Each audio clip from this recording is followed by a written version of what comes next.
What's up you guys, Sasha here. Today I want to talk about cashback cards. Specifically, I actually really want to talk about only one real cashback card.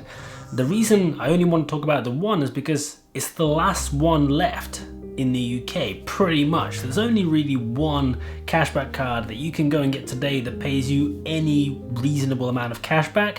So I just wanted to talk about it because that card may not be around for too long given the way that every other cashback card has gone over the last few months. I can't provide any financial advice here because I don't know anything about your personal circumstances, but what I can tell you is a little bit of personal opinion.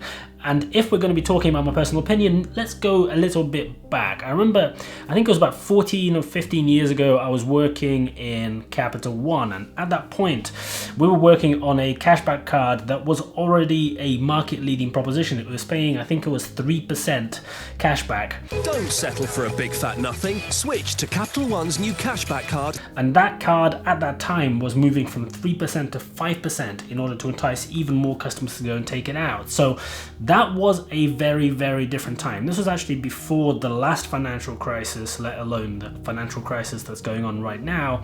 And the market has changed. The way that these products work has changed. Interchange has changed. That means that the credit card companies today can't make as much money on you just making transactions as they used to be able to. That is now being capped by EU legislation. And as a result of that, as a result of the market pressures that everyone's going through right now, because financial services companies are being hit very hard by people losing their jobs, people's incomes being lower, and therefore there's a massively increased amount of defaults happening. So what this has meant is that today the number of cashback credit cards has just collapsed. Just a few months back, there was a really great selection of cashback credit cards out there, and in fact other kinds of rewards products as well.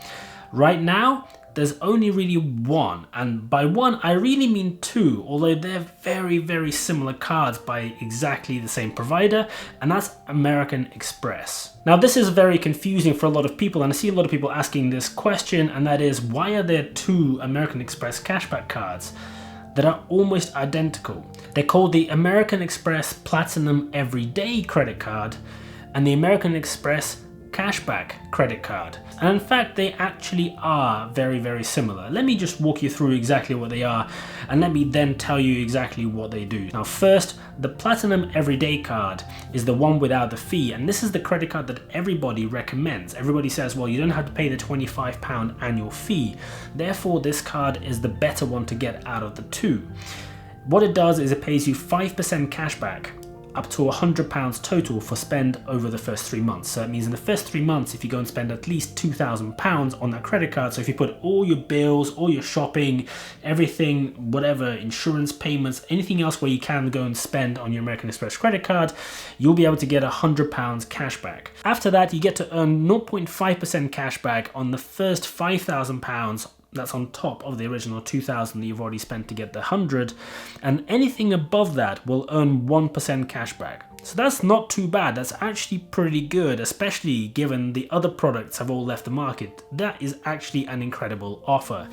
But let me tell you a bit about the Platinum Cashback Card. This is the one that, if you look at the reviews online and if you look at what people tell you should get, they'll tell you you shouldn't get that one.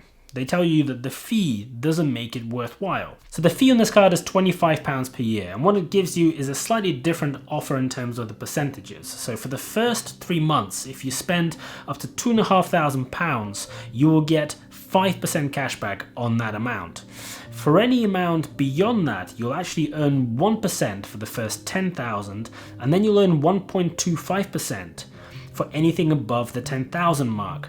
And this is where people say, well, the £25 basically starts you off in a negative position versus the other credit card. And I've seen all kinds of weird advice where people say, oh, if you're going to be spending below 10,000, you should go and get the card without the fee. And if it's going to be above 10,000, then you should get the one with the fee. And the maths here is really, really simple. If you want to get one of these American Express cashback credit cards and you're going to go and max that introductory offer, you should always go and get the card that has the fee. Let me explain. The Platinum Everyday Card actually has a clause that I think most people haven't actually seen within the terms and conditions, which says that you can only qualify for the cashback payout if you've spent at least £3,000 in a year. So if you do go and spend £3,000 on that card, how much cashback are you going to get? So the first £2,000 will yield you that £100 bonus that you get in the first 3 months. So I'm presuming here that if you're going to take one of these credit cards out, that your intent is to put everything you can. So any big expenditures that are coming up, whether that's a car service, whether that's something else, you're going to try to go and put them on that card. And certainly all your shopping and all your bills and all your household expenditure on anything that you can pay with an American Express. So assuming you do that, then you have £1,000 remaining, and that will be paying you 0.5%.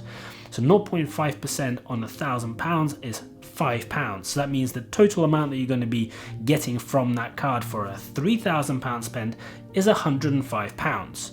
So if you look at the other credit card, the Platinum Cashback one, how much will that pay you for £3,000? So the first £2,500 will yield you 5%, therefore you will get £125.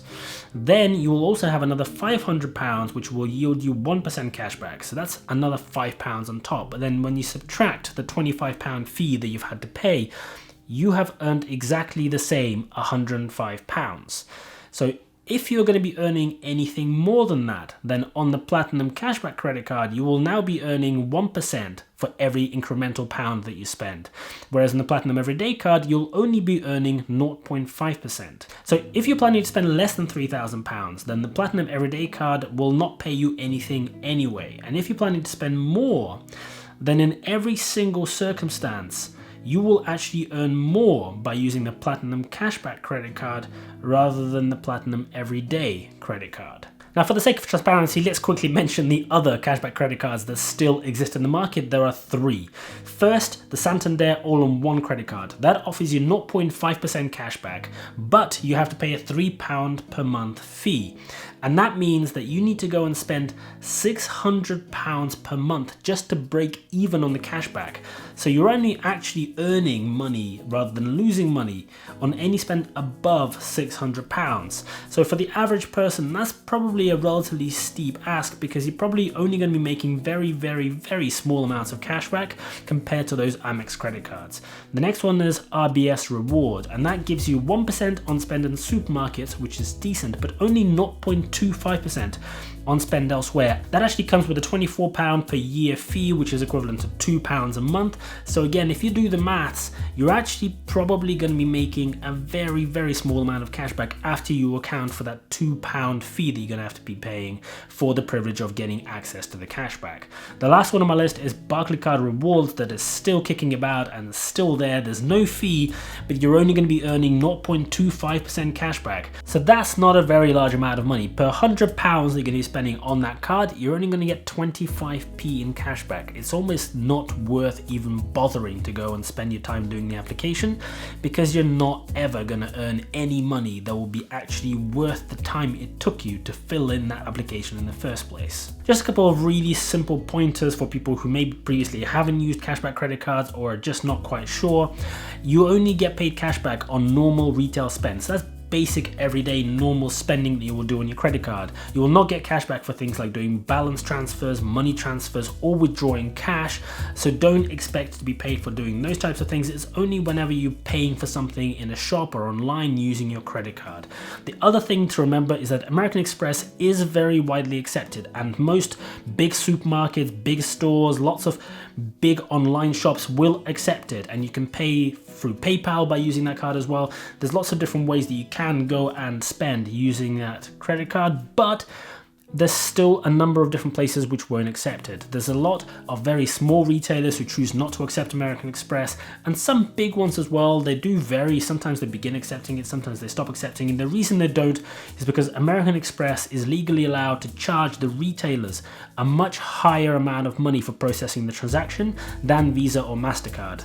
I'm not going to get into the details of that. There's some very specific, very weird legislation that allows them to do it and not the others because of the way they are legally set up. But what this really means is for the majority of regular everyday transactions, for buying petrol, for buying your groceries in the supermarket or anything like that, you should be just fine. You just need to remember that you can't rely on just that one credit card for all of your payments. You should always have some form of a backup, whether that's your debit card or a different credit card, just in case you're somewhere trying to buy something and that particular store doesn't accept American Express. The last thing to note is cashback doesn't get paid very frequently. The terms and conditions are slightly different for all these, but what will happen is you'll be spending on that credit card for months and months and months, and you're only going to receive the cashback typically after your 1-year anniversary. Go and check the terms and conditions because this does change from time to time and the different providers do it slightly differently. But what this means is don't expect to get paid cashback the month after you've gone and done some big spend. You will have to wait some time for that money to actually arrive, and you will not be paid it physically. You won't go into your bank account. You're not going to get a check. You'll just get taken off your bill. So essentially you won't ever see the money, but you'll be able to spend it indirectly by paying for stuff using your cashback credit card, and that money will then be taken off on the statement after your anniversary whenever that cashback is credited. I hope you guys found this useful. If you have, please go and hit that like button for the YouTube algorithm. It will help this video be shown to more people who might want to go and get a cashback credit card but not realize it yet. If you're interested in content about personal finance, about making money and doing more with the money that you do have, make sure you subscribe to this channel. That is exactly what I talk about 3 times a week on a Monday, Wednesday, and Friday. Thank you so much for watching, and I'll see you guys later.